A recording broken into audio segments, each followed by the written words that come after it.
Welcome to our workshop on how to get 15 pounds healthier in 15 weeks. And this is a really important topic, and it's something that we really do not want to be taking lightly. And we want to really unpack this and go down the rabbit hole with this today, because I want to be showing you what are the ways that we're getting our successes here in the office. And I want to show you what the science is showing us, because oftentimes what people are doing, it kind of gets a little bit of behind, it's not something that is people are up to date on. They're kind of doing things that don't work. And so I want to show you what actually is working for us. And so let me now just bring up my, let's see.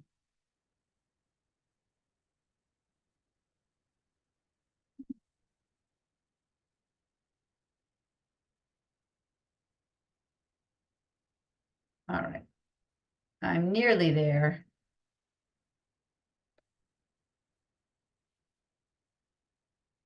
And here we go.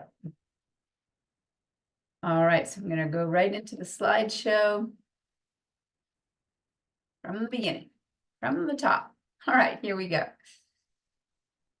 Move this up out of the way, and we are ready to go. I'm going to back up for a moment here. So so we're not going to just be talking about the things you're already hearing about, how to get the ideal body that you want, but we're definitely going to cover the things that are popular topics this in our culture at this point. We're going to talk about all the different aspects of this issue, and you'll see how it's more complex than people think, and oftentimes people are thinking the wrong way about it. But as soon as they start to understand how this really works, and they start to think the right way about it, it directs them in exactly the direction they need to go. So they're going to start to get the results that they want. It's unique in that this is part of an overall lifestyle transformation that we are teaching and coaching people on here at Wellspring Chiropractic. And so I like to just start by what are some of the results that we've already gotten with people. And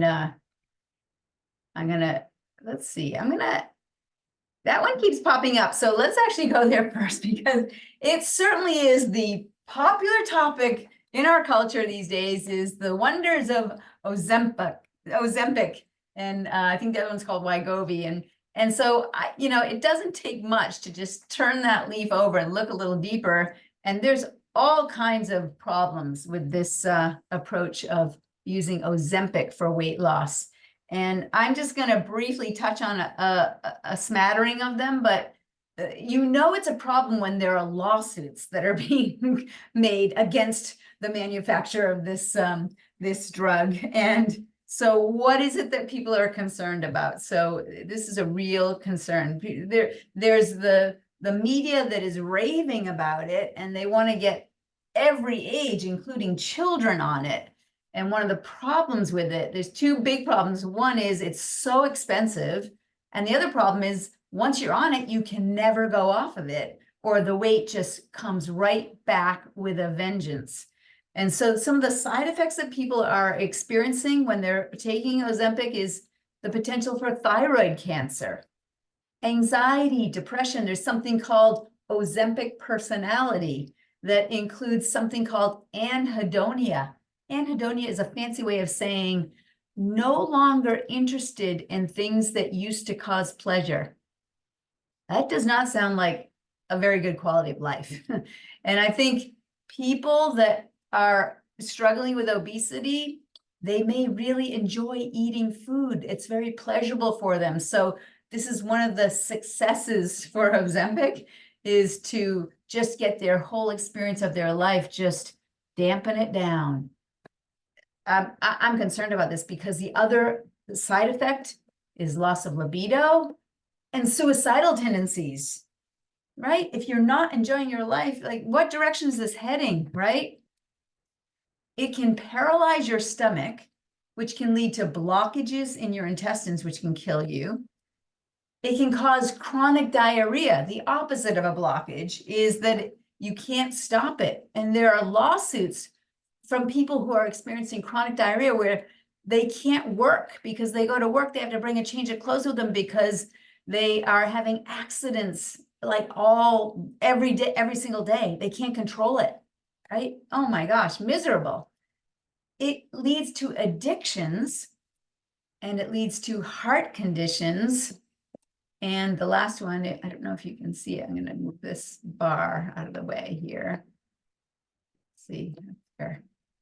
It causes a loss of muscle instead of a loss of fat. So you feel like you're losing inches, but you have something called sarcopenia, where you have wasting of your muscles. You've heard of osteopenia, or osteoporosis, right? It's a loss of bone density. Sarcopenia is a loss of muscle density. So when you lose muscle mass, that's one of the side effects of Ozempic. So you're not even really losing the fat, you're losing muscle. So dangerous. So now that we've gotten that out of the way, that's not the direction that we want to go in, let's look for a better way. And here's an example of, let's see, there we go. A woman that came into my practice, and she came in because she was struggling with low back pain. She had a problem with her knee. She figured, that's probably what's causing my back pain. Well, we went through a very thorough history, and through that history, we found out that she also was struggling with weight loss resistance. And, part of that might have been that she couldn't exercise because of her knee problem and her back problem, but there were other pieces of the puzzle as well. So we did a thorough analysis. We analyzed her spine and nervous system. We found out that we could help, and we gave her a thorough plan of action. And through that plan of action, she followed all of our recommendations. And a year later, she reports that not only is her back pain better than it's ever been, so she had low back pain, knee trouble, she couldn't exercise, weight loss resistance, high blood pressure also. And her low back got better, her knee got better. She was able to start exercising. She lost 60 pounds and 40 inches in 1 year, transformation. And her blood pressure normalized as well. And you're going to see, I want you to pay close attention to this part where she had the high blood pressure, because oftentimes with obesity, there are other health concerns. And that's really important that we cover those, because that's as much of a concern to me when I'm working with somebody as anything else. Now, I will tell you that I've had people criticize me for running a workshop with this topic, telling me, shame on me, I shouldn't be bringing up this topic. And let's get real with this, because so many people are struggling with obesity, with weight loss resistance, and it's affecting their life in big ways. And I'm not just talking about body image concerns. I'm talking about real health concerns. And not that body image concerns is not an issue, it is, but let's just work on building health and getting healthier here. So look at what your objective is. If you think your objective is, I just want to lose weight, well, why do you want to lose weight? Is it that you just want to feel better about yourself? You want to look good and feel good? Do you want more energy? Do you want to avoid disease? Because you know that if you are overweight, it is linked to diseases. Do you want to increase your strength? Do you want to increase your speed? Do you want to increase your performance, your capacity, your function? Do you want to create optimal health? What is your objective? And it's very important to look closely at what your objective is, because if your objective is just to lose weight, well, Ozempic can do that for you, but look at what the cost will be to you, the price you'd have to pay for that. So looking at your objective is important, because if your objective is to create optimal health, then you would never go in the direction of using a drug with those kinds of side effects and how it could ultimately affect your health in a big way in the wrong direction.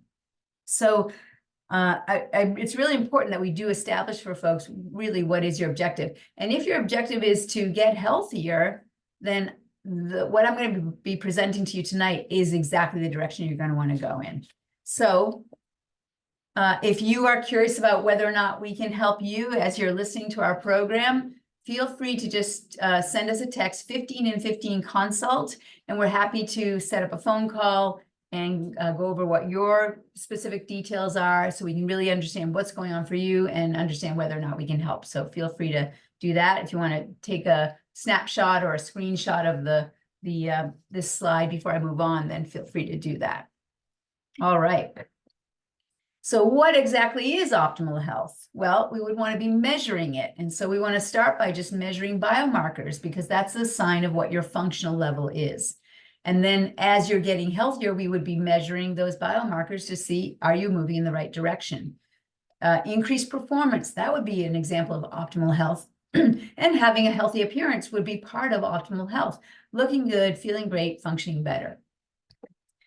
There is I've seen this very disturbing in the media, in the marketplace, these images of skinny being the new sexy. And that is dangerous to be setting that as an anchor.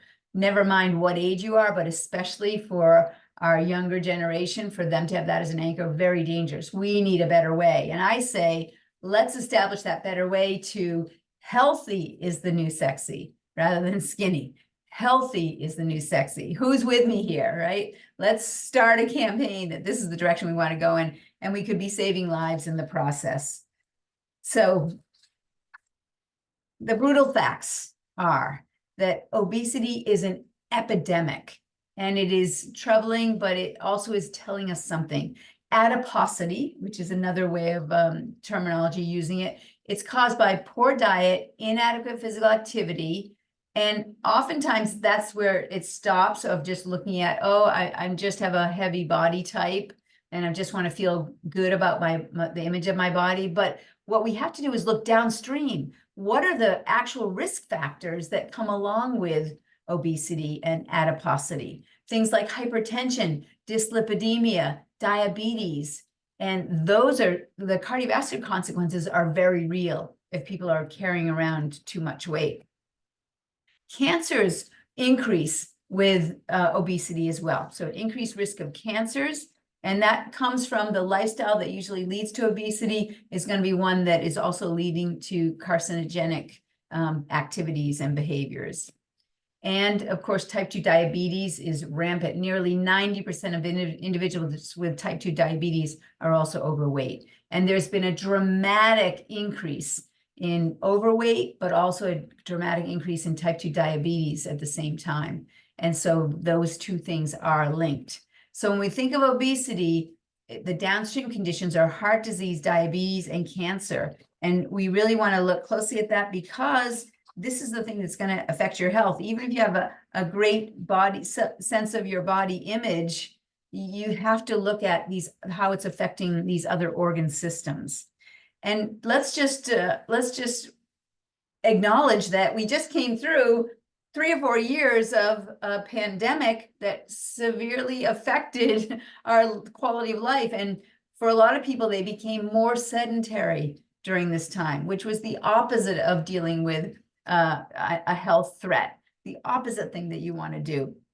But it is interesting that with COVID-19, folks that were struggling with obesity were at more risk of having an adverse outcome if they encountered COVID-19. So the problem was not just that there was a novel virus that showed up in our population. The problem was that novel virus showed up in a very weak and sick population. And so this article just points out that obesity, might have been the real killer behind COVID, that people were already sick. It even shows that obese individuals that have influenza virus, they're shedding it 42% longer than non-obese individuals. So we already knew that there's a relationship to not doing well with respiratory concerns if you're obese. So again, it's affecting us on every level. And the diabetes and the metabolic syndrome, that just accentuated the risk. And that the folks that were having bad outcomes were clearly directly associated with the comorbidities like diabetes and metabolic syndrome, cardiovascular risk, and oftentimes obesity was part of that picture.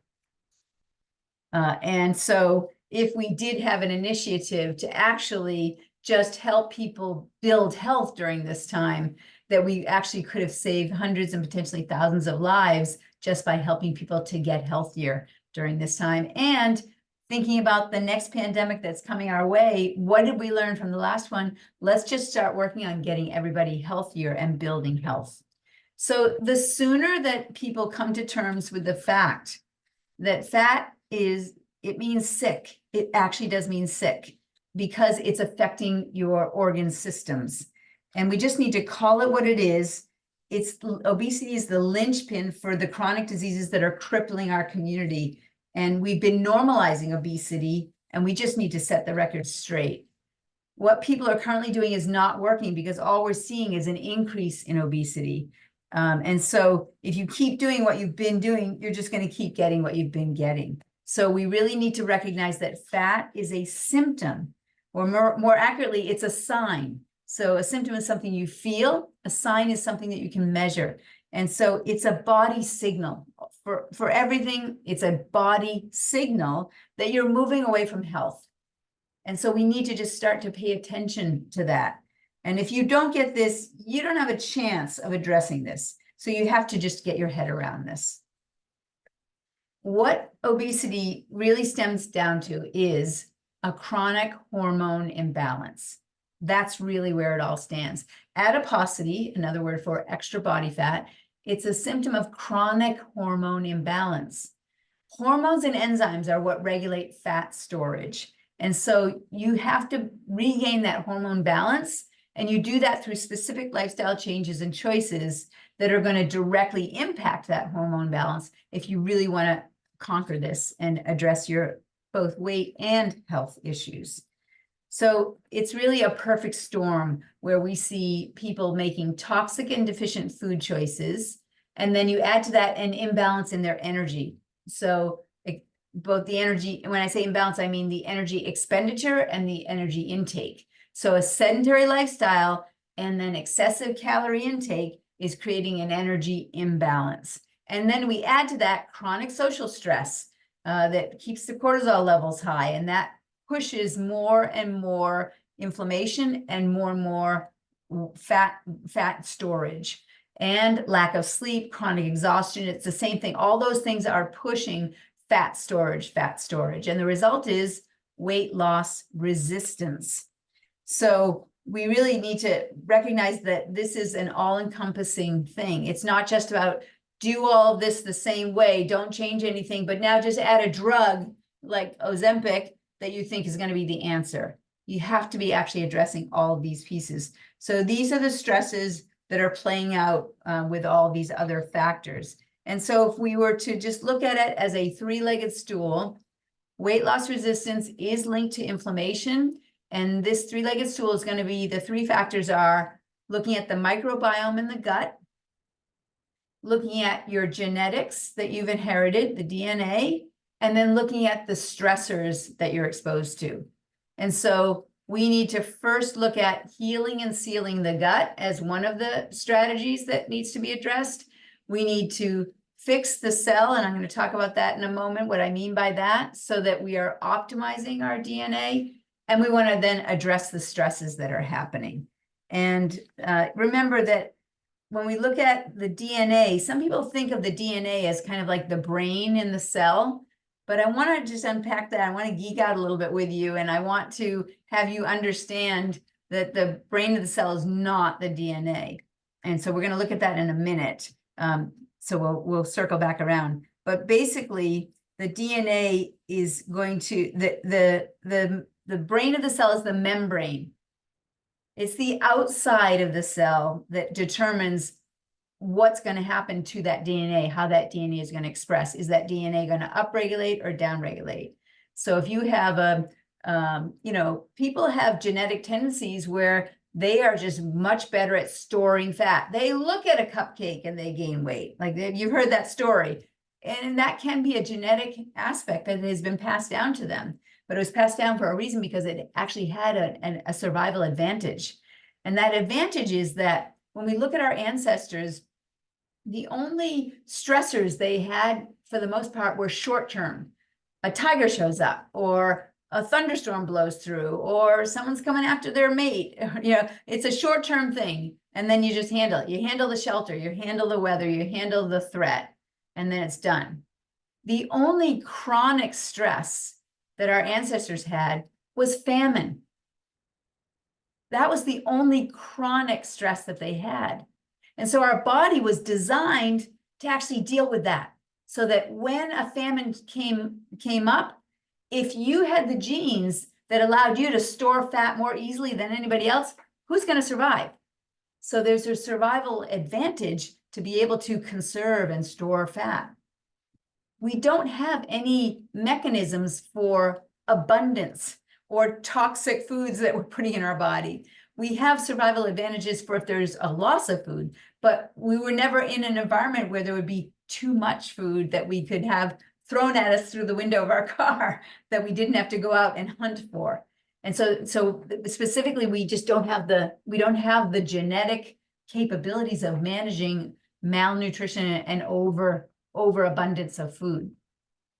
And so if we have any kind of chronic stress, our body just thinks, oh, chronic stress, this must be a famine, because that's how we are genetically designed to deal with the only thing that would have occurred when our genes were set. And so when people have chronic stress, they go into fat storage mode because their body thinks this is the way we're going to get through this. Doesn't that make sense? So it is interesting that our genes can be upregulated or downregulated, but the way that happens is actually through the cell membrane. So we're going to come back around to that. Now, I want you to look at something here. When we talk about DNA, these two mice are clones of each other.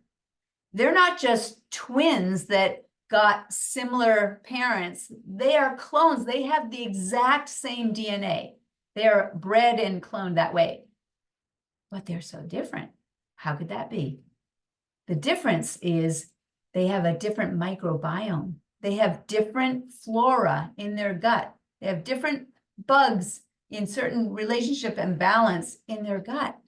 And the health of their gut is actually determining whether or not they have the obesity. So it's not the DNA part of it as much as people think.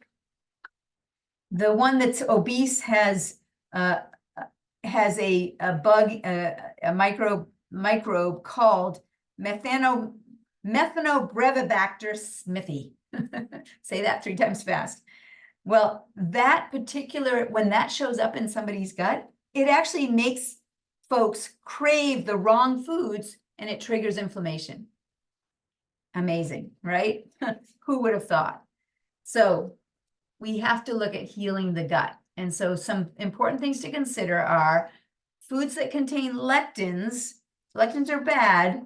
They are nightshades, beans, peanuts, cashews, grains, and they're compounds that are in plants that are the plants use to stop predators from eating them by trying to poison them with them. So a plant wants to live a nice long life. It doesn't want to be eaten. And so if it is going to be eaten, it wants to teach that predator and make them sick so that they don't come back and eat them again. And so lectins are things that plants produce to try and protect them that interfere with gut function. Yeah, so those are the sources of the common sources of lectins: grains, cashews, peanuts, beans, and nightshades. That means that chocolate, coffee, and olive oil are all good. So there are a lot of good things that we can still be eating, don't worry. But lectins are something you might want to put on your radar. A lot of people don't know about that because they will affect your gut. Another thing to look at is things that destroy your microbiome.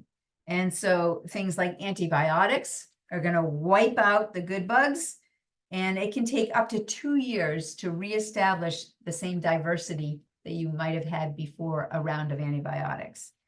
One of the bugs that the antibiotic will kill off is H. pylori. And many people have heard of H. pylori as something associated with stomach ulcers, or some people associate it with GERD or reflux. But H. pylori has a very specific function, and there's a reason why it is part of a healthy microbiome. H. pylori, it's a good bacteria actually, because it tells the brain when you're satiated, and it helps to trigger a hormone called ghrelin in our body to stop being produced. So ghrelin is the appetite hormone. So when you're hungry, ghrelin is the hormone that triggers that hunger. But once you've eaten enough and you're satiated, that should turn off. And so if you have bad bugs in your gut, and if you destroy that H. pylori, you may not turn off the ghrelin, which means that you just think you're still hungry and you just eat more and more. So the bad bugs that are in your gut can actually communicate to your brain and make you crave what those bad bugs want rather than what is healthy for your body. And so you might be craving junk food and sugar and things like that because the bad bugs really want that to save them and to feed them. Splenda. Splenda destroys 50% of good gut flora. So those diet soft drinks can actually cause more weight gain for people. Aspartame is another neurotoxin in the body.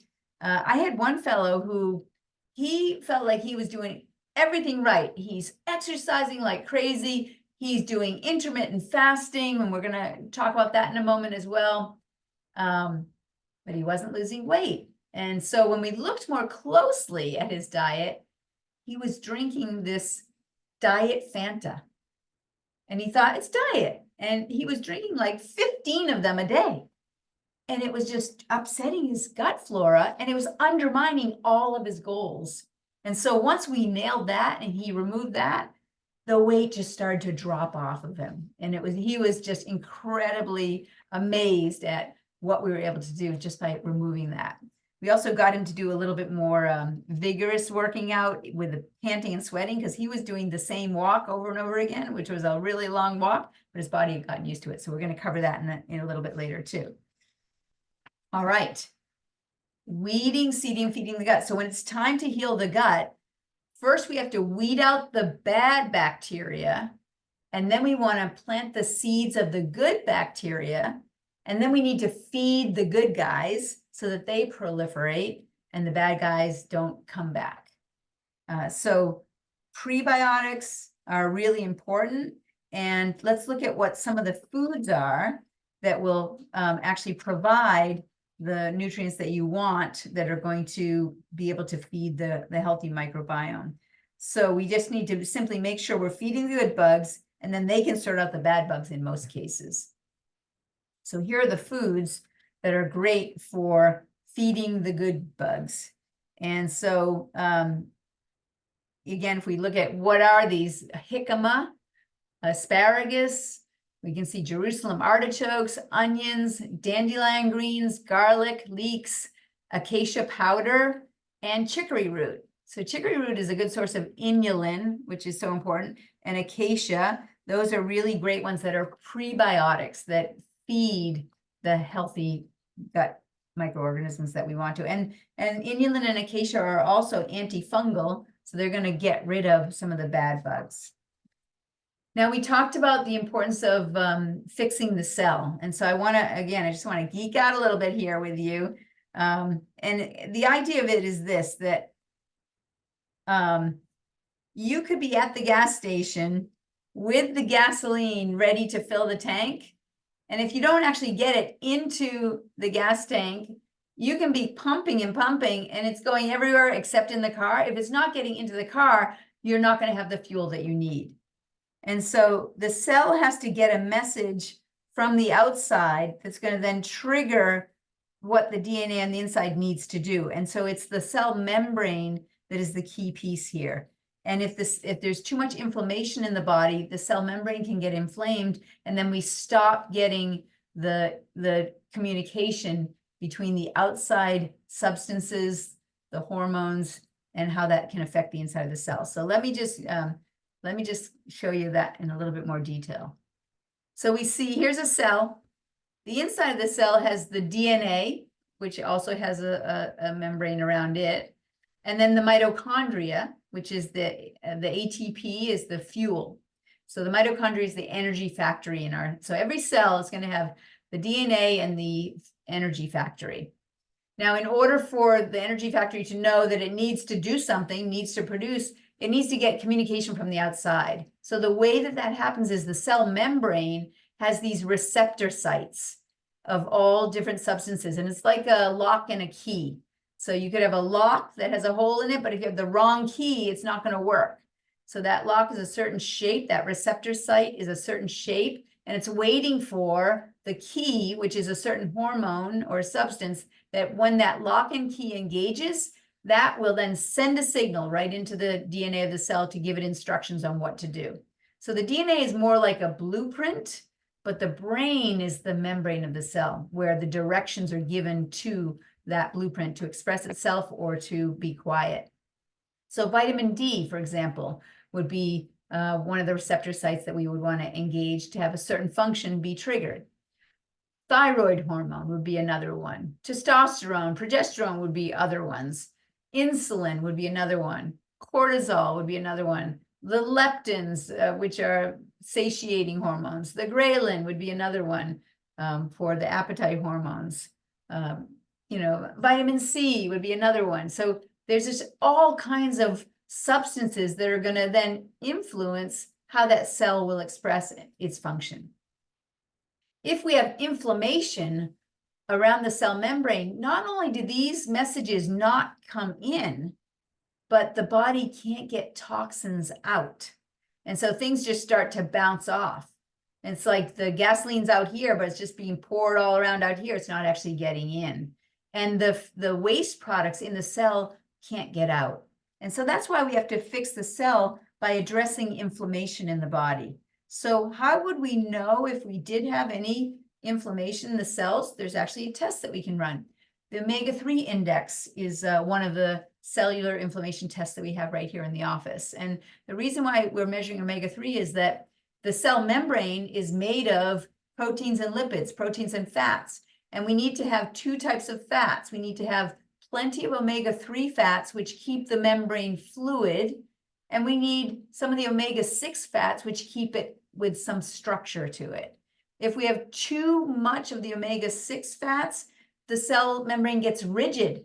And when it gets rigid, it's not going to function as well. So we need the omega-3 so we have that fluidity, and that's where the receptor sites can engage.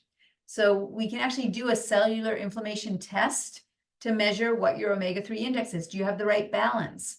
And if you don't, then that's something that we'll want to fix and address. Now, some people are also curious about whether or not they have toxins that they've taken in that could be affecting their body. And what we know is that one of the safest ways for the body to deal with toxins, if it can't get those toxins out, is to store it in fat. And once it's storing toxins in fat, it does not want to release that fat because that means the toxins are going to flood the body. So oftentimes doing a detox is a good way to not just lose fat, but it's a way to clear the body as well of toxins.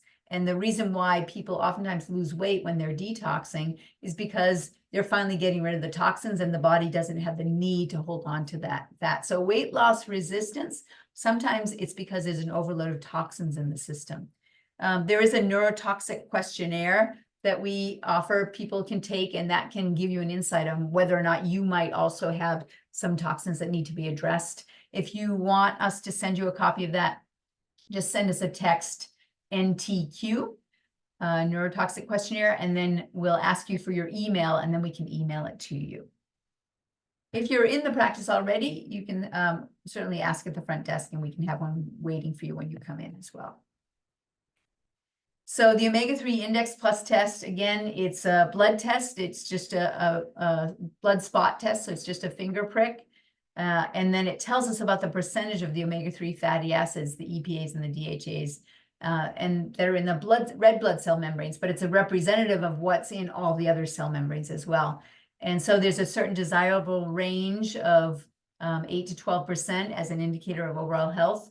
And in the membrane of the cell, 4 of the fatty acids are EPA and DHA. And so we want to have an index of 6.25%. So you don't have to remember this because when we do the test, yeah, we can certainly get the results and we'll have all the information there. Some people do get blood tests from their doctors, and this is a really good one to ask them to do if you're going to get a regular blood test for any reason.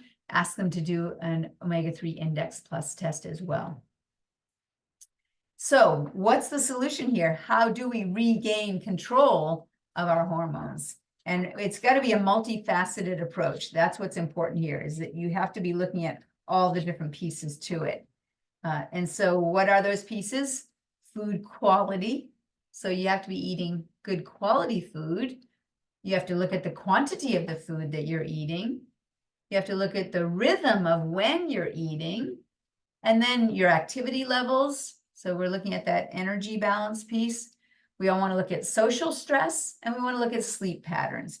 That's how you're going to gain control of the hormones. So again, I want to reference this coming back to balancing the hormones, resetting the hormones. Many people think, oh, I'm going to eat less food and exercise more, and that's going to help me burn off the calories so that I'll burn the fat, and that's the solution. But actually, you're never going to get there if that's the only approach you're taking, and I'll explain why. So when we talk about food quality, what do I mean by that? Well, if you're eating food that is conventional food, that's not organic food, then there's a good chance that it has been sprayed with glyphosate, Roundup. And glyphosate destroys the gut microbiome. So that's an example of the food quality. When we talk about the food rhythms, what I mean there is there's a certain rhythm to how our ancestors would have eaten. So they would have woken up in the morning and there wouldn't necessarily be food around. They'd have to go out and hunt for that food and then gather that food, and then they'd get to eat it. And they might eat one big meal in the day and then take the rest of the day off, go to sleep, wake up, do it again. And so there was a paleo rhythm that they would have. They also might be lucky and get a kill that day, and they're going to be going after, gorging on that meat, that kill, because it's going to go bad pretty soon. So let's just gorge on that. And then, oh, you're unlucky. You don't get any, you go for the hunt, you don't get anything. So, well, you're going to be vegan today. You're going to be eating a lot of vegetables today because that's what's available. So what you can gather. So there's a certain rhythm. And so intermittent fasting is an example of how to be more in alignment with a paleo rhythm. Intermittent fasting is condensing the hours that you're eating to 6 to 8 hours. So instead of eating as soon as you wake up, eating in the middle of the day, eating before you go to bed, where that's like maybe 12 to 18 hours of eating, you want to condense it so that whenever your first meal is, your last meal is 6 to 8 hours later. And some people condense it even more to just eat one big meal a day. But again, this can be a tool that you can use because it can help you get into a more effective rhythm in your eating that your body was designed for. And not everybody does well with intermittent fasting, so it can be individual, but it might be a solution that you find works really well. And some people, they find that they do better with that 6 to 8 hour window, starting with a breakfast pretty, early in the day, but their last meal is going to be in the middle of the day. Other people, their first meal is in the middle of the day and their last meal is kind of a supper time. So you can practice with that and see what works best for you. The top 5 dieting lies. Weight problems, they run in my family. Just eat less and you'll lose weight. Just work it off at the gym. Calories are just calories. Just make sure you're counting them. And sleep has nothing to do with it. So we're going to unpack each one of these. Weight problems run in my family. Okay, let's look at this. There are 3 things that are going to affect your body and the shape your body is in. Your genes are going to be one of those, and there's all different body types, and you can see how it runs in families oftentimes, what our body composition is. So we have things that we inherit, but the environment is another factor, and lifestyle is the third factor. Environment is like, the air you breathe and that kind of thing. And so you don't always have control over that. If you live in LA, you can't hold your breath when you go outside. So we don't always have control over our environment, but lifestyle, we have complete control over. And there are 2 things that can upregulate or downregulate a gene, and it's environment and lifestyle. So we have a lot of control, more than people realize, on how a gene is expressing, because we can actually literally change the environment that gene is in by changing our lifestyle in many ways. So let's now look at this idea that people think that, oh, genetically, I'm just predisposed to be fat. These are the obesity trends among US adults from 1990 to 2006. So in 1990, you can see down the bottom, the white and the blue, it's the percentage of people in that state that were obese. So the worst you could be in 1990 was 14% of your population was obese. That was the worst that we could measure.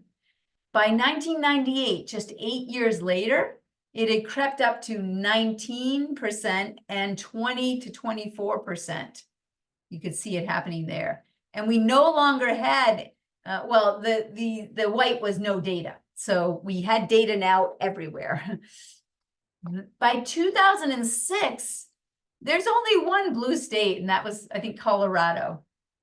All the rest, the obesity rates were just going higher and higher and higher. And you can look at those black states, right? You see those, and what we're seeing there is, you know, rain comes across the country, and then it all comes down into that Mississippi Valley.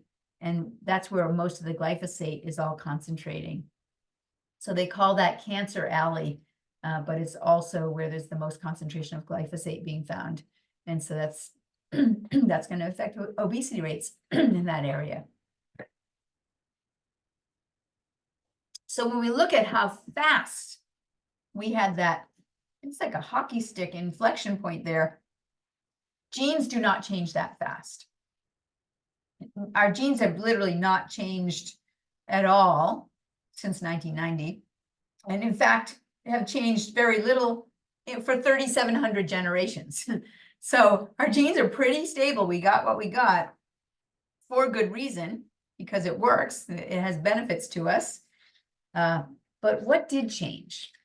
The environment changed. The lifestyle habits did change during that time.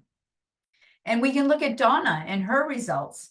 So, you know, what changed? Did her genes change while she was under care for that year?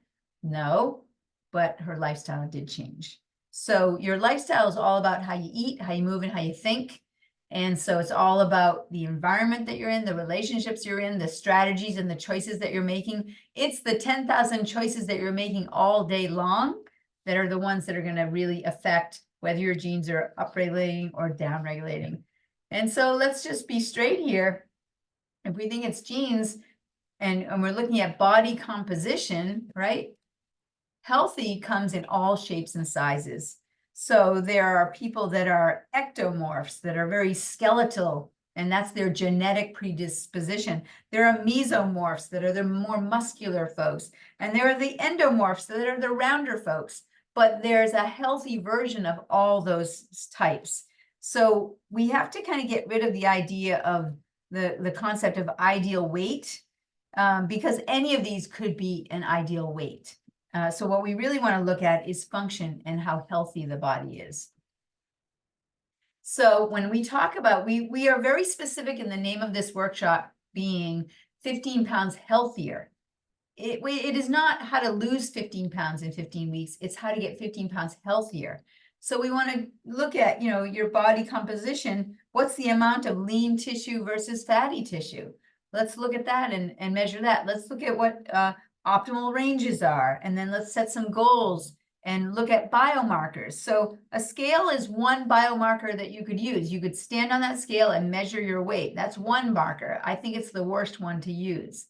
You could use your abdominal measurement. What is the waist size that you have? That's actually a more useful one. So if you're losing inches and you're gaining tone and you're gaining muscle, your weight might not change. You might lose 7 pounds of fat and gain 8 pounds of muscle in 15 weeks, so that your weight on the scale may not change that much. It might even go up a pound, but you're so much healthier, and your abdominal measurement would have changed, and your body fat percentage and body composition, that also would have changed.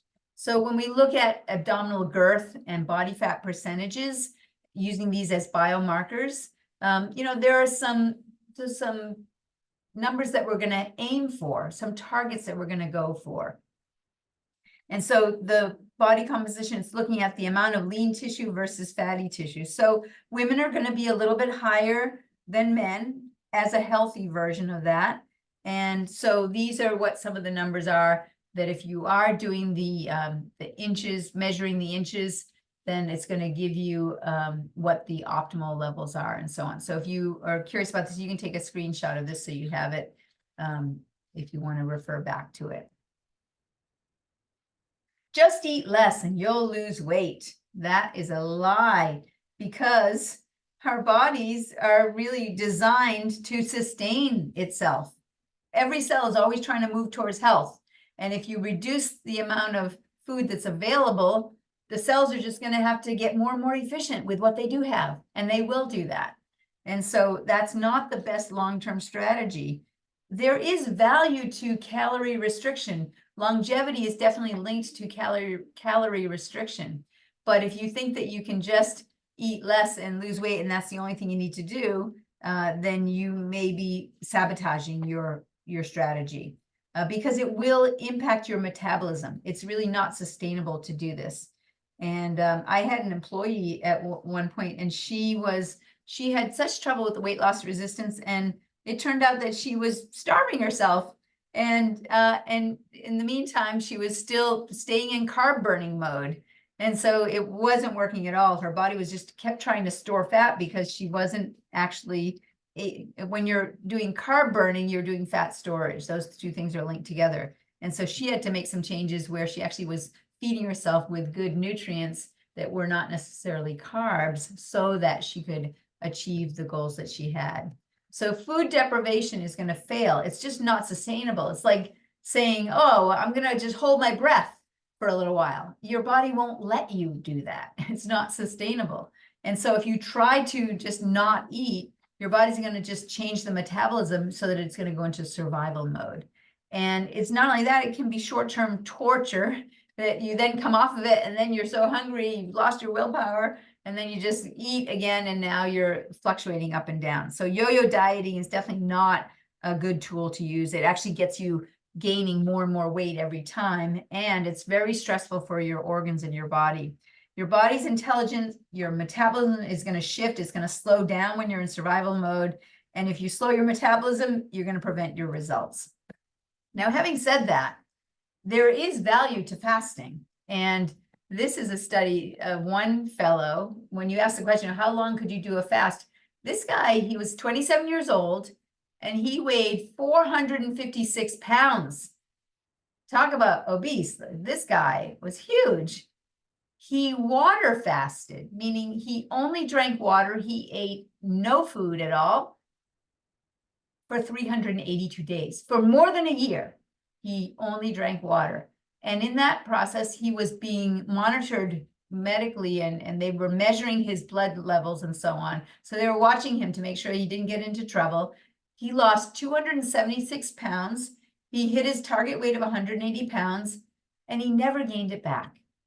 And all of his nutrition markers remained normal during that entire year. So his electrolytes, they eventually normalized. They became stable without taking supplements. He had depression, that lifted. His neurotransmitters, his hormones all became normal. And suffice it to say, when he did start eating again, with that work that he had just done for that year, he went back into it with a healthy diet. So he didn't go back into it with the same habits that had led to the weight gain. So that's a key part of this story. So calories are calories. That is not a good, don't believe that. There are different types of calories, and there are chemicals that will impact our physiology depending on the quality of the calories. So empty calories, they take up the room of nutritionally dense foods, and they can add toxins as well in the process. And, you know, that fellow I told you about that was drinking the diet Fantas, right? Yeah, that's a perfect example of this. He just thought he was counting the calories, and that these diet Fantas had no calories, so they were going to be fine. But actually, they were just burdening his system with so many toxins. So we come back to this, the perfect storm with these toxic and deficient foods. And if we look at the typical building a pyramid here, right? Obesity is the linchpin to chronic disease. And if we look at this pyramid, this is the traditional standard American diet pyramid that is being promoted. Look at what's on the bottom. It's all carbs. And then we have the fruits and vegetables. And then we have the meats and the dairy. And we have the fats and the desserts at the top. But if you actually follow this, where you're using carbs as your mainstay, carbs burn dirty in your system. And so what I mean by that is, actually, I'm just going to open the window here. It's a lovely evening. Get some air. So carbs burn dirty and fat burns clean. And so an example is, if you have a wood burning stove, you better have a flue that's open so that all that dirty smoke from the wood can get out of the house. And if you don't, something malfunctions, you're filling the house with smoke, that's dirty air. A propane stove, you don't need a flue because propane burns clean. And that's the same analogy as carbs burn dirty. They create all kinds of toxins that need to be dealt with, and fat burns clean. So if you're using carbs as your mainstay, then you're going to be actually burning in a dirty way. So carbs burn dirty. This pyramid is actually the perfect diabetes pyramid that we're looking at. And so remember that fat is sick, and it's the linchpin to chronic disease. Obesity is sick. So we have to actually do what our genes and our body was designed for if we want to get the results. So if we look at what our ancestors were eating, they were the wild hunter and gatherers. So they had high complex carbohydrate, not high simple carbohydrate. If we go back here, down the bottom here, these are the simple carbohydrates that we're looking at here. The fruits and vegetables are the complex carbohydrates. So our ancestors would have had high complex carbohydrates. They would have had low to moderate, good, healthy fats. They would have had high protein. They would have had no refined foods, no dairy, and no sugar. But the industrialized modern human has the high refined carbohydrates, is going for the low fat, is going for the low protein, don't eat any of that red meat, and sugary foods. And they talk about, well, everything in moderation. Well, compared to what? If you compare moderation to our ancestors, it would have been, okay, maybe a treat every few months, right? But not every snack time. So the results are in. And if you took a wild person and that had to hunt and run for they had to hunt down their food, they had to expend so much energy to get their food, right? Compared to the modern industrialized human that can just drink down those unhealthy sugars, those unhealthy, the neurotoxins, everything going in. If that's what you're going to do, the results of what are you going to get? You're going to get something like that. If you took a giraffe and you, instead of feeding the giraffe the way it was intended to eat, and you fed it like humans are eating, of course, this is a photoshopped, this is not a real scenario, but you're going to get the same outcome. So we really have to compare it to what is our genetic design, and we need to be back in alignment with our genetic design. Modern humans are wild humans in captivity. That's what we are, right? All right. So if you have poor food quality, you're going to be failing in your goals and your objectives. So toxic choices, which are going to include the glyphosate, the deficient choices, which are going to be the empty calories, unbalanced choices, even organic sugar and grains are still going to be a glycemic load to the body. So it's still going to put you into that carb burning mode. So we have to look at those toxic deficient foods that are getting in and recognize it's not just about calories. It really is about the quality of the food. And that by creating deficiencies, we then fill ourselves with the nutrient deficient calories, and then we're just on that downward spiral. So now let's take a look at, when we talk about hormonally unbalanced and glycemic load, what are the hormones that we're actually talking about? How does it impact us? So the hormones that are going to be impacted are insulin, glucagon, leptin, ghrelin, and cortisol. These are the key ones that we're looking at. Insulin and glucagon, they work synergistically. So when you have high blood sugar, because you've eaten a lot of carbs and sugars, then insulin is going to be pumped in to try and get the blood sugar move it out of the blood and into the cells. That's the purpose of the insulin, is to move it out of the blood into the cells. Now, glucagon is something that if you need fuel fast, the liver can actually convert glucagon. You can use glucagon to convert glycogen to sugar. So it's the opposite of insulin. It's the way to create more blood sugar. And so if we have lots and lots of sugar, then we have so much insulin that after a while, our cells just get insulin resistant. And so that same amount of insulin that before could have triggered a response in the cell, we get insulin resistance. And now that message is not getting in. So leptin and ghrelin also work synergistically. Ghrelin, again, is the hunger hormone, and leptin is the appetite suppressing hormone, the satiation hormone. So they work kind of yin and yang as well. Cortisol is the stress hormone. And so when we're under stress, think about it, it's because a tiger's chasing us. That's what our body thinks. When we're under stress, there is a threat happening right now, and we've got to be ready to fight or run. And that means we need energy immediately. So we're going to actually try to increase our blood sugar so that we have the energy we need to fight instantly. And so high cortisol levels, it's a stress hormone. It's going to increase blood sugar and it's going to increase inflammation. So food actually can create hormonal reactions in the body.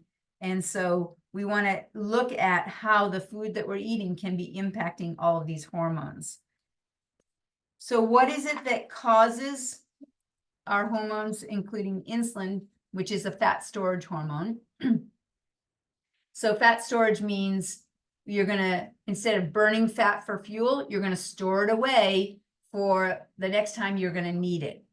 And so if you have elevated insulin, it just locks you into that fat storage mode all the time. So remember, you're either going to be burning fat or storing fat. And so if you have high carbs, high sugars, high insulin, then it's just going to keep you in that fat storage mode, which also means you're going to be in carb burning mode, burning those dirty carbs. So what is it that causes elevated insulin? It's the food choices that you're making. The sugars and the refined carbs, the fast carbs. Dairy can also increase insulin because especially if you're going for the low-fat dairy, that is just a sugar bomb. So if you're going to eat dairy, you want to do high-fat dairy from a healthy animal. If you look at the energy imbalances, that idea where you have excess calories, you have too many calories because you're overeating, but you could also have too many calories because you're under moving. And so you want to start to get that part right as well. And so you want to be able to eat the healthy, nutrient-dense foods, not the empty calories, meaning it's got a lot of calories there, but no nutrition in it. That's what an empty calorie is. You want to look at that balance between moving more and maybe you are eating too many calories. That is a piece you want to reduce the quantity of the food, but remember, it's the quality as well. It's not just the quantity. All right. What is the glycemic index? So when you eat glucose, it will cause a rating of blood sugar to go up. And whatever that is, they are calling that 100%. So the reference food is glucose. When you put glucose into your body, the amount of sugar that spikes in your blood that's called 100%. And it's over a period of time. So when you eat it, within 15 minutes, it's going to go up, 30 minutes more, 45 minutes it peaks, and then it starts to drop down after an hour, 75 minutes, and so on until it takes 2 hours to come back to normal. Lentils, on the other hand, do not spike the blood sugar the same way. They only go up 30%. So the glycemic index for lentils is 30%. So that's how they measure that over a 2-hour period. And that's the reference values. That's how we come up with the glycemic index. Now, what are the foods that have high glycemic index? And these are some of the common high sugar glycemic foods. These are the refined sugars. These are the fast carbs. And so, lentils is not even on here because it's at a 30. But just notice what is on here. And, almost all refined grains are going to have the high glycemic index. But even whole wheat bread is still pretty high at that 69. When we look at the typical American diet and the percentage of it that is refined sugars, grains, vegetable oils, and dairies, it's just about 71% of the calories or the energy in the food supply is coming from these foods. Now remember, these foods, they were not even present at all during Paleolithic times, right? These are the foods that have been introduced in the industrial era, and they were not even known in the traditional ancestral human diets. And so they are not only causing problems, but they are displacing the foods that we should be eating, which are the minimally processed wild plant and animal foods. So again, just looking at the percentage of calories that were not even food, and that we are eating foods that didn't even exist when our genes were set.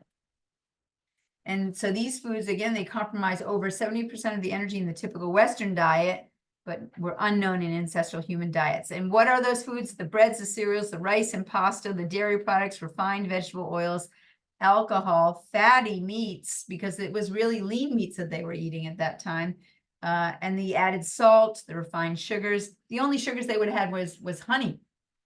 Other than that, it would have been the fruit. But honey would be considered a refined sugar, but it was a natural source that comes with a lot of benefits as well. So looking at a timeline of this, you'll see that there was an inflection point over time. So even just looking at the modern era of when obesity and overweight started to skyrocket in the 1960s and 70s, it was kind of steady. And then it started to go up in 1976 to 80. So, what was it that changed during this time? And the thing that changed it was the high fructose corn syrup was being introduced. So that was a key linchpin that just started to create more and more obesity in our population. If we look at the evolution of the Western diet, we can see back in the 1800s, yep, we did have sugar. Sugar was something that was in the diet, but it stayed pretty, it's continued throughout, this goes up to 2000 and it's still there.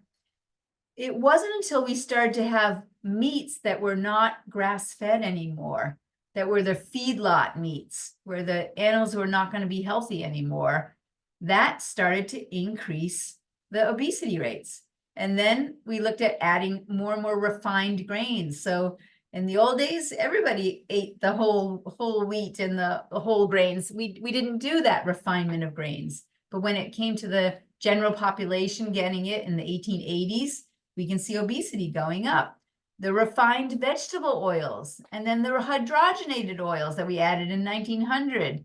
And then, I don't know if you can see it, I'll just move the thing here. Whoops. So you can see, go up. You can see high fructose corn syrup introduced in the 1970s and 80s. And what happened then was we actually had some worsening happening with our health. Our health really started to be a problem. So sugar is bondage. Substance abuse, really, it's an addiction. And alcoholics know that when you're trying to give up alcohol, sugar is the place you go, right? To just substitute the addiction. And you're going to be in trouble if you don't also battle this demon. Look at the environments that you're in, because those oftentimes are going to make you more susceptible. If you're around everybody that is eating sugar, right, it's going to be harder to resist it. And if it's in your house, right, don't have it in the house, right? Nobody has that willpower. Ben and Jerry's sitting in the freezer. You can hear them calling out to you in the middle of the night. Nobody's looking. Oh, I'll just do a little treat for myself. Nobody will know, right? So neither Ben nor Jerry belong in your freezer because you are not strong enough. So the battle is won at the register. Don't let it in the house. It's really an important concept to really just try to get it out of the house, out of the cupboards. An addiction is an addiction. It's substance abuse. It's a slippery slope. And so not even just a little bit, because you're just going to be going in the wrong direction. People think they're sneaking it, but really it is something we have to address. So does this mean I'm saying that you can never have fun? Yes, I do mean that. No, not really. Believe it or not, I do like to have a lot of fun. but you first have to get it out of your system before you are no longer in bondage to it. And then you're just going to go with the healthier versions of it. So set some standards and stick to it. And when my daughter was born, I just decided we're just going 100% no sugar from the beginning. And it was so easy raising her, even in this culture where there's sugar everywhere, because it was just, no, we don't do that. No, we just don't do that at all. And I would watch parents that would try to limit sugar. And the kids would be like, well, is this the time we get it? Is this the time we get it? How about now? How about now? Oh my gosh, the battles that there were. So doing something 100% of the time is so much easier than doing it 90% of the time. So I encourage you to just, bite the bullet, just go after this one, because it really will interfere with your goals. So the top 7 dieting pitfalls are drinking your calories. So be very careful about the fluids that you're drinking, because you won't notice that you are consuming calories when you're drinking it. Our ancestors would have drank water. That's what they would have drank, water. And so oftentimes we're doing the healthy smoothies and we're actually making sugar bombs. And we're using fruit juices and things in our smoothies. And so that we're using way too much fruit. So we love fruit. Fruit is healthy, has healthy substances in it, nutrients and vitamins and minerals, but we're really eating too much fruit. And so it's causing our blood sugar our glycemic index to go up too much. So we want to limit the fruit that we're taking in. Dairy also can be a problem, especially if you're doing the low fat or non-fat dairy. Many times vegetarians, they think that they're eating very healthy, but when you actually look closely at what they're eating, yes, they're eating vegetables, vegetarians, but to replace the meat, they often are going to grain substitutes. So what they're really doing is they're becoming grainitarians. That you have to watch that so closely. It's possible to do a vegetarian diet in a healthy way, but it is very difficult to do it in a healthy way. And so many people, when they think that I'm gonna avoid meat now and I'm just gonna be vegetarian, they actually are just becoming grainitarians, and they're gonna tank their health over time. Snacks. Let's talk about this. A snack should be considered like any other food. It should be healthy. So too many people are confusing snacks and treats. Okay, there's a difference. So a treat is something that you have every once in a while. A snack is something that you have between meals. So you want your snacks to be just as healthy as the main meals that you have. And I would actually recommend that you avoid snacks and just eat the meals when you're going to eat them. But if you are going to eat a snack, make sure that it's a healthy snack. Another dieting pitfall is post-exercise binging.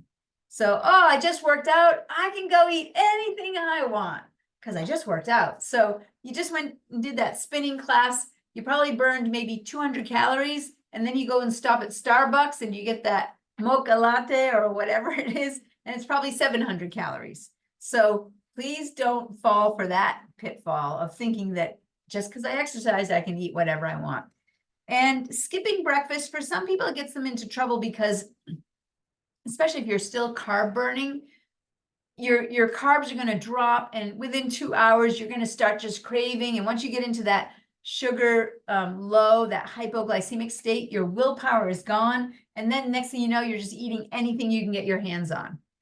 If you can shift yourself into fat burning mode by reducing your carbs and having the first meal of the day be a fat and a protein rather than a carb, over time, as you shift that, you won't feel that same blood sugar drop that gets you into trouble. And then intermittent fasting could actually work very well for you. So skipping breakfast may be a strategy that does work for you if you're doing intermittent fasting.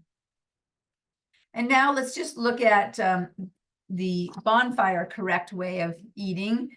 Unlimited vegetables, abundant lean natural meats, some fruit, nuts, and seeds, limited starch, and no sugar. This is the paleo correct way to be eating, and it's part of an overall lifestyle. So remember that it's not just about eating that's going to get you success with getting your ideal body. It's part of an overall lifestyle. And why do we talk about paleo? Because our genes are what dictate our nutritional needs. And our genes are what have shaped over time by our environmental experience. And they haven't really changed in over 40,000 years. So up until 500 generations ago, all humans just ate the same diet. And we had the same levels of health. That's 2.5 million years before that, right? Everything was just evolving in that same way, where we were just, no matter what we did, you couldn't eat unhealthy. You could have starvation and famine, but basically you were in an environment where anything that you ate was going to be healthy. So we didn't have to worry about that. We could actually let our taste buds guide us. If something tasted good, it would be good for us. But not in the modern world. Our taste buds have been hijacked and manipulated by the marketing industry, right? By the big grocery industry. And so they know exactly what our taste buds want. And so they make things addictive. They put the sugar into food so that they will taste good. And in ancient days, what tasted good was good for us. So we cannot just trust what tastes good in our mouth. We have to use the smart part of our brain to figure this out and to make choices before we put things into our mouth. So there's no evidence of ancestral degenerative diseases because we were just eating a healthy diet as part of a healthy lifestyle. Just living was living in a healthy way. It was the agricultural revolution that changed all of that. And so again, what does paleo look like? It's that same unlimited non-starchy vegetables, the good carbs. It's no refined grains, which are the bad carbs, plenty of fruit and berries, relatively high in animal protein, moderate amounts of good fats, high in fiber, high potassium, low sodium, having a net alkaline load, so not very much acidity in the food, and rich in phytochemicals, vitamins, minerals, and antioxidants. So that's really what it looked like.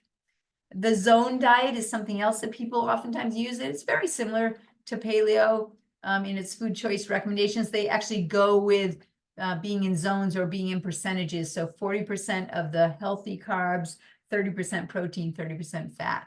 The rule of thirds essentially is what they go with. But on any plate that you have of food, you want to always be asking yourself, where are the plants, where are the fats, the healthy fats, and where are the healthy proteins? So that's what you want to be eating. And so you don't want to eat something like a croissant. A croissant, there's no plant there. It's a grain. It's not a plant. There's unhealthy fats and not really much protein there, right? So you would want to have a plate and ask the question, where's the plant, where's the fat, and where's the protein? And once you start to just look at the food that way, you're going to automatically start to make healthier choices because you'll be discriminating and you'll be thinking critically about it. So what could it look like? Something like this, an omelet with veggies and sausage, or eggs, avocado, bacon, and tomato, or bison steak with avocado and greens, or almond flour pancakes with blackberries. That looks good. How about grilled ahi with peppers, avocado, and greens? Chicken thighs with apple, almonds, and greens.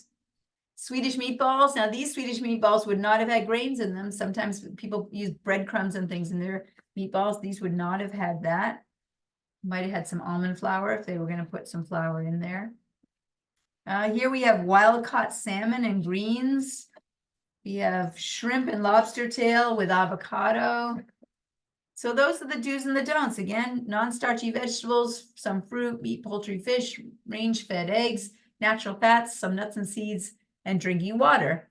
And the don'ts are the refined carbohydrates, the cereal grains, the sweeteners, the bad vegetable oils, the dairy products, and the soda, juice, and alcohol. Now, the exceptions for the oils, the healthy oils, are the olive oil, avocado oil, coconut palm oil, coconut oils. Those are the healthy oils. So it's best to, if you're not already eating this way, the best way to think of it is, rather than eliminating and feeling like, I can't eat the things I want, instead think about it as exchanging. So the 3 exchanges that you want to be watching for are, in the grains category, exchange the glutinous wheat, corn, that kind of grain to the ancient grains.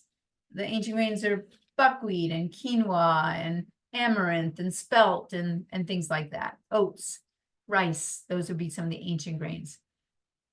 The sugars make the exchange from processed and artificial sugars to the natural sugars like honey and maple syrup and stevia, and monk fruit is a good one. Xylitol can be it's a sugar alcohol. For some people, it can be a little hard on the liver, but other people do well with it. So those are just some ideas of making the exchanges for sugars, and then exchange the unhealthy toxic fats to the healthy fats. I do have an anti-inflammatory diet handout that if you're in the practice, you would have seen that before. If you want to get a copy of that, just send us a text that you're looking for the anti-inflammatory diet handout. We're happy to send it to you. So we come back to the perfect storm: toxic deficient foods and sedentary lives, the social stress. So we're going to look at sedentary living. There's an energy imbalance, and that puts us into fat storage mode when we're sedentary. Remember the idea of the wild human in captivity is going to start to look like the food pyramid, right? It's sad but true. We've engineered movement out of our lives. And so if you start eating like the food pyramid and not exercising, you're going to start looking like the food pyramid. Humans were designed, that even humans living today, we still inherited the same genome that was programmed in to have daily physical activity and a high fiber diet. So we're not living the life that we were designed for and that we require, and that means activity. We require activity. Now, what is it that causes elevated insulin? It's not just the food choices, but it's also that energy imbalance, and it's caused by the under movement can be part of the thing that causes that high insulin. And so, vigorous exercise, going to the gym, doing those kinds of things, it's a good idea. There is, however, a big lie about, well, I'll just work it off at the gym. I can eat whatever I want. I'm just going to work it off at the gym. And so I want to just talk about that there is an importance to working out, but there's some modern advancements that actually can help us cover a lot more ground with our exercise without having to do as much as we thought. And so vigorous exercise definitely has its benefits. It actually does help to reset the hormones, but there are ways that we can do vigorous exercise that are, we call it a body hack in a way. And I want to show you that in a moment. But just again, remember, caloric needs, intake and output, hormonal impact are a key part of this that we have to look at. But it's not just the only aspect to it. So there is a little bit more nuance that we can actually strategize with. So food is going to act like a chemical in the body. Don't forget that. And there will be a hormonal impact to that. So we do want to look at intake and output, but there's more to it than that. So when we look at energy balance and the economy, remember that we were designed to be in a world where we had to expend so much energy to go get food, which was energy. We were designed to expend a lot of energy in order to get that energy. So at any opportunity that our body could get more efficient at that, it was always going to try and move in that direction.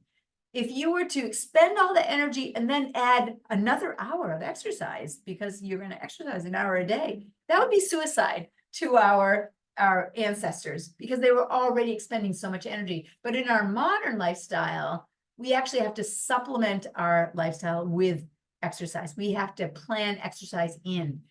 Our genes are very thrifty, so we're actually genetically designed to be lazy. Our genes want to move towards laziness because it would have been saving our life if we were more efficient at holding on to that energy. So it's always just genetically, the way our genes were designed, it's always going to be very easy to consume calories, but it's going to be very difficult to burn them off. And so you're never going to out-train a lousy diet. So that's very important because people think that they can get around that. So when they talk about abs being made in the kitchen, not in the gym, right? You think you can work out, but if you don't have that healthy diet, 70% of it is diet to have that healthy body that you want. Abs are made in the kitchen. Exercising is critical in achieving optimal health. And so we have to correct the metabolic derangement. So our ancestors exerted themselves daily to secure their food, water, and protection. And the modern technology has made physical exertion optional, but it's still important that we exercise because our survival actually depended on it. And we have to, in a way, it still does. We're not going to be healthy if we're not moving our body. So to rebalance your hormones with exercise, here are the rules. You only have to exercise on the days that you eat, right? And exertion is the key part of that. So if you are going for a walk and you do that same walk and it's 5 miles, but you do the same walk every day, your body's going to get more and more efficient at it.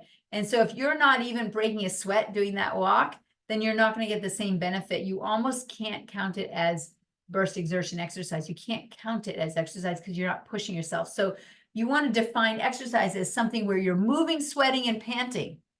And ideally, you're going to be doing that 30 minutes or more per day. But just remember that it doesn't matter what you do, just make sure you're doing something and do whatever moves you, whatever motivates you. But you want to get moving, sweating, and panting in. Now, there's a body hack for exercise because some of the folks that are on this call, we're getting a little older. And so when you think about that exertion, that going for it exercise that you would have done in your youth, where you really felt like you had the burn in the muscles and you're out of breath, and when you're exercising at that level, you are just building muscle. Well, there's a way that we can actually exercise with less intensity so we can protect our joints, but we can also get the benefit of what vigorous exercise would have produced. And the way to do that is something called, these are called blood flow restriction bands, BFR, blood flow restriction bands. And I just wanted to introduce them to you because they're new in my practice and I am very excited about their potential. And I've learned about this from studying through some colleagues of mine. And so when we look at these BFR bands, what they do is they restrict blood flow. They don't stop or block blood flow, but they restrict blood flow. And when we do that, it simulates working really hard in a vigorous workout. And when we work really hard in a vigorous workout, there's a number of hormones that get reset. And one of them is that our nitric oxide levels flood the body. And I'm going to show you I'm going to tell you the nitric oxide benefits. What is nitric oxide? It's something that is crucial for most of the physiological processes in our body, and it benefits our cardiovascular health. It relaxes blood vessels, it improves circulation, it improves our endurance with exercise, it enhances our recovery from exercise.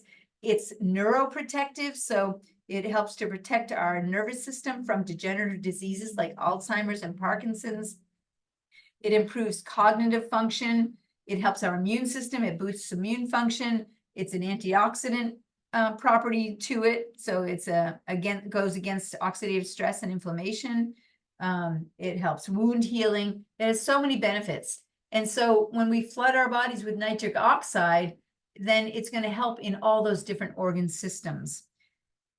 It also is going to flood our body with that vigorous exercise with human growth hormone. Human growth hormone is one of the most important hormones in our body. And it's actually the anti-aging hormone, right? If you're going to pick one, this is what would be called the anti-aging hormone. So for adults, it maintains our body structure and composition. So it's actually very good for bone density and bone structure. It helps with tissue repair and regeneration. It can improve sleep quality. It regulates metabolism and energy levels. It supports immune function also, and also can help with cognitive function and memory. It also can improve muscle mass and strength. It can enhance athletic performance, improve bone density, as I said, reduce body fat, can improve skin health and appearance, improves wound healing, and also can reduce the age-related diseases such as osteoporosis and diabetes. And so human growth hormone is important. Brain-derived neurotrophic factor, BDNF, is important for learning. So it helps with memory and cognitive function. So these are all the things that actually flood the body when we do vigorous exercise. But how could we now, and when we do vigorous exercise, this is what happens. And you're going to recognize this, remembering back when you did that, if you haven't done it recently. you go and go and go, you're panting and sweating, and you use up all the oxygen in your blood for doing that exercise. And now you go into oxygen deprivation. So your body has to kick in your metabolism to start burning the sugar, burning the fat in order to provide the fuel, because you've used up the oxygen very quickly. Now you're going to go after the fuel to do that. And so that's when you're feeling like, yeah, I had this burst and now I'm really struggling, but I got to keep going, because that's what vigorous exercise is when you keep going. Then you're feeling the burn in the muscles, and then you're like, yeah, this is it. I'm hitting it now. I've got the burn. Now I'm really might pay for it tomorrow as far as feeling achy from the burn with that lactic acid, but this is where I'm going to be building strength and building muscle. All right. So you recognize that. Well, it turns out that by using the blood flow restriction bands, you're restricting blood flow without blocking it, so it's safe. But now you're going to be pushing yourself into that burn mode with much less vigorousness required and much less time as well. And so if we're talking about people that want to lose weight, and what I want to say there is get their ideal body, I like that better, right? Then the B3 bands is the brand that I've researched that I like, because I like how it's not the really expensive ones that you need to have a coach there with you, making sure that it's happening right. So all the professional athletes are using those, but these have a unique design to them. They're also not like the cheap ones that are pretty much just tourniquets that are very dangerous, because they can cause the stopping of blood and blood clots and so on. So these ones are actually designed, and they've done all kinds of safety trials with them. So they actually can see that that you have consistent blood flow. It just restricts it. So it stimulates that flooding of your body with the nitric oxide and the growth hormone.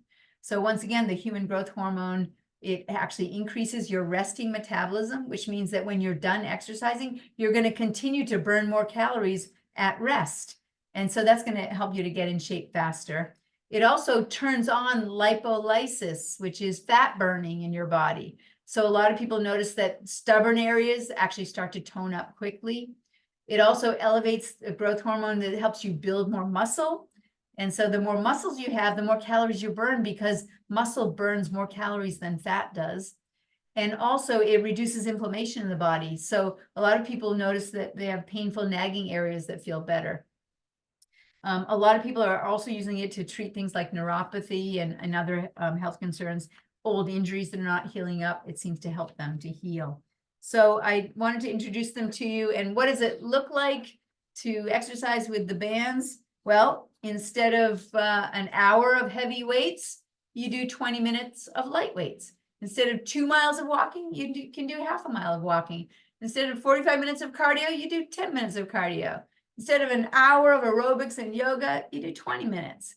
Instead of an hour bike ride or run, you do 15 minutes. 20 laps of swimming drops down to 10 laps. 45 minutes of training drops down to 20 minutes. An hour of rehab drops down to 20 minutes of rehab. So if you're curious about it, I just made it convenient for you. If you want to take a screenshot of that, that QR code will take you right to a website that will give you all kinds of videos. And so you can explore the topics that are important to you, and you can kind of hear a little bit more about the science behind it. You can hear how safe they are and how people are getting some great results with them. So I wanted to make sure I introduced that to you, because the exercise is actually one of the harder parts for me to get people to do, that panting, sweating exercise. And so I'm really delighted to have people have this as a tool. Athletes are using it. Kids are using it that are trying to get into weightlifting, where they could actually be damaging their joints and damaging their bodies because they're doing it too soon. They can actually start to work out and do it in a healthier way, because they don't have to do as much weight for as long, and they're going to get that the results that they're looking for. So again, the perfect storm, we've covered toxic deficient foods, we've covered through sedentary lives. Let's look at that social stress aspect of it. There's two aspects to social stress that are going to be ramping up cortisol levels. It's that chronic psychological stress, and then sleep deprivation. Those are the two sides of that coin. When we are thinking, and then we can't sleep. And so remember that anytime we have that chronic stress, even if it's psychological stress, our body interprets that as famine. And then it goes into fat storage mode, because it thinks that's what it's going to need to do to survive. So people think sleep has nothing to do with it. I can just go, but it actually does.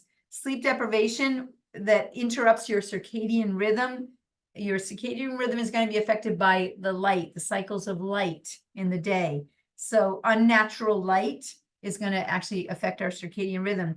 And light is what drove the life rhythm for our ancestors between sleep and activity. So when the lights went down, they went to sleep. When the lights came up, they were up and active. So when we're psychologically exhausted because we've been thinking, worrying, strategizing, planning, deadlines, chaos, disorganization, when we're not physically exhausted, our mind just keeps going, even though we're psychologically exhausted. So mental stress actually kicks in and it keeps us up. Cortisol levels really should be fluctuating throughout the day. They should be highest in the morning when we're about to go out and hunt and gather our food, and then they should drop down in the evening.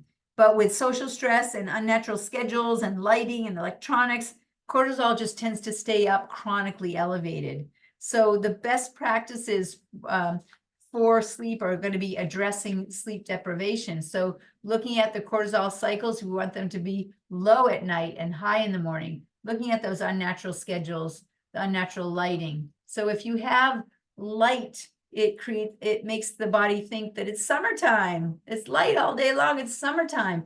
And if you think of a bear that hibernates in the winter, what is summertime? It's the time to gather up those calories and store fat. So our leptin is when our appetite goes up. So leptin is going to go down. And that means leptin is the hormone that tells us we're satiated, that we've eaten enough. It's the thing that turns our appetite off. But with unnatural lighting, leptin goes down, which means our appetite stays up. Ghrelin stays up, which is the hunger hormone.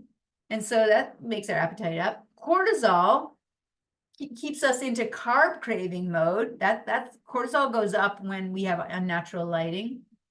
And insulin goes up. So we're in fat storage mode. Can you see where this is going, right? This is completely sabotaging what your goals are. And so sleep deprivation actually has a big impact, and it's something to pay attention to. The best practices for sleep are to use the circadian rhythm as a guide. So as the light starts to go down, start to get ready for sleeping. Try to get that 8 to 9 hours of sleep in a night. Solid 8 to 9 hours is the best, because after 5.5 hours, that's when healing can start to occur. And so if you're waking up during that time, you may be robbing yourself of the essential timing for healing. The most important quality time to be deeply asleep is from 11 to 1. So you want to be going to bed by 10 so that you're deeply asleep by 11. That's the most valuable sleep time to have. So if you're not going to get the full 8 to 9 hours in, you want to get the limited hours in between 11 and 1. You want to have a dark, quiet, and comfortable room. Our ancestors would have been going into the cave. Dark, quiet, comfortable. I don't know about comfortable, but they'd make it comfortable. Eat fast. That means no electronics before you're going to go to sleep. And 30 minutes, that's the minimum, but 90 minutes is the best standard to have no electronics, no blue screens. And so some people like to read in bed with their Kindle. It's going to be a blue light there. And then just look at your household culture. So it's really tough when you have night owls and morning glories in the same culture. So you want to try to get everybody to be going to sleep at the same time, and that makes it much easier. So eat more, sleep more, panting, sweating, exercise, more sex. Okay, you see, you can do this. You can do it. All right. So given the ineffectiveness of the popular weight loss diets, adoption of a healthy lifestyle is more appropriate for winning the war against chronic disease. So it's so important that we really look at it as an overall lifestyle and not just trying to use one strategy. Weight loss, resistance, and inflammation, we need to address the stress. So remember that subluxations can cause cortisol levels to be high as well. So that in the practice, the chiropractic care, the adjustments are going to help to lower cortisol levels. They're going to help to get you exercising and moving more, because they're going to take care of any injuries that you have. We're going to teach you to do the spinal exercises so that your spine is healthier and robust, which is going to keep you to being able to do exercises of other kinds, and the panting, sweating exercise. And then we look at breaking the bad habits, how you eat, how you move, and how you think. And so that's part of that, the whole process. And so why is chiropractic important for weight loss resistance? Because remember, the brain is controlling everything, and nerve interference is going to actually disturb function. If you have the nerve supply to the thyroid being affected, that can affect our metabolism levels and slow everything down. If you have the nerve supply to the adrenals being affected, you can see here's the map of the nervous system. So where these nerves are going to, they're controlling the organs. If we have any disturbance in the flow of messages because of misalignments in the spine, then we need to correct those, and chiropractic corrects those misalignments or nerve interference. So the adrenals could be affected, the liver could be affected, the endocrine hormonal system, digestive organs, any of those being affected could actually be sabotaging our goals and creating and contributing to weight loss resistance. So nerve interference drives up cortisol levels, and cortisol levels drive fat storage. We do thermal scans to measure whether there is nerve interference. And so we know what the map of the nervous system is. So a healthy, normal thermal scan looks like this, but one with nerve interference, we can see exactly where this is. And then we just go to our map of the nervous system and we see, yep, that's the part that's going to affect the adrenals or the digestive system and so on. So we can actually read this and see where the nerve interference, what parts of the body could be being affected, what organs, tissues, and circulation could be being affected. And so if you're curious about whether you have trouble with your spine that could be interfering with your weight loss goals, your ideal body goals, if you think you have weight loss resistance and you want to find out whether the nervous system is part of that for you, just send us a text 15 and 15 consult, and we'd be happy to talk with you and see if we can help you. So that is our program. I want to just make sure I remind you about the Bonfire Health program, which is teaching people the 39 healthiest habits for the healthiest people, 13 habits on how you eat, 13 habits on how you move, and 13 habits on how you think. And so if you haven't done that 90-day challenge, that could be a great tool that you can use. You can start right now.